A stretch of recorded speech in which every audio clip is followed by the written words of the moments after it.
Mister Partha সাহেব, আমি শুনেছি উনি খুব ভালো ডিবেট করতেন। উনি প্রচুর ম্যাটেরিয়ালস নিয়ে এসেছেন। তো কিছু উনি সঠিক চালান দিয়েছেন, আবার কিছু একটু বেঠিক চালান দিয়েছেন। আগের দিনও এরকম একটু বক্তব্য পরে আমি পার্সোনালি উনার দৃষ্টি আকর্ষণ করেছিলাম। উনি কার নামে কোট করেছেন আমি ঠিক বুঝতে পারি নাই, কিন্তু ফাইলটা শুরু করেছেন আমার নামে। উনি বলেছেন যে আমি জিয়া পরিবারকে মানে নো আপনি মেনশন করেন না, লেট মি সে যে জিয়া পরিবারকে আমি নিশ্চিহ্ন বা এটা হাবিজাবি করতে বলেছি। I am giving challenge, where, when, how, you have to clarify. আমি এই ধরনের র্যাকলেস কথা কারো নামেই বলি না, এমনকি শেখ হাসিনার পরিবারের নামে আমি বলি না।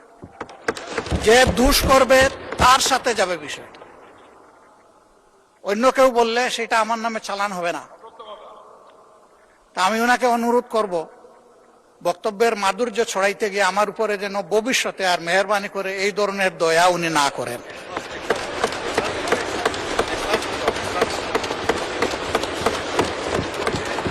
আমাকে এত ভালোবেসে সবকিছু আমার নামে চালান দিলে আমি বুঝাবুঝে বহন করতে অপারক।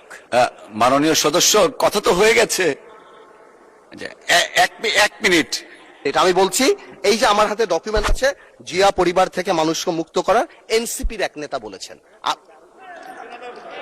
আমি তো ওনার দাঁড়ান, এত উত্তেজিত হেন না মাননীয় স্পিকার, আমি বলছি এখনো মাননীয় সদস্যবৃন্দ, নিজেই বলছি, মাননীয় আমি সদস্যবৃন্দ, বলছি যেটা তার কথা, আমি ওনার কথা বলি না। Mister Andalib Rahman, honourable member, আপনারা বসেন দয়া করে। কথা বলি নাই, ওনার ঐক্যের কথা বলেছি।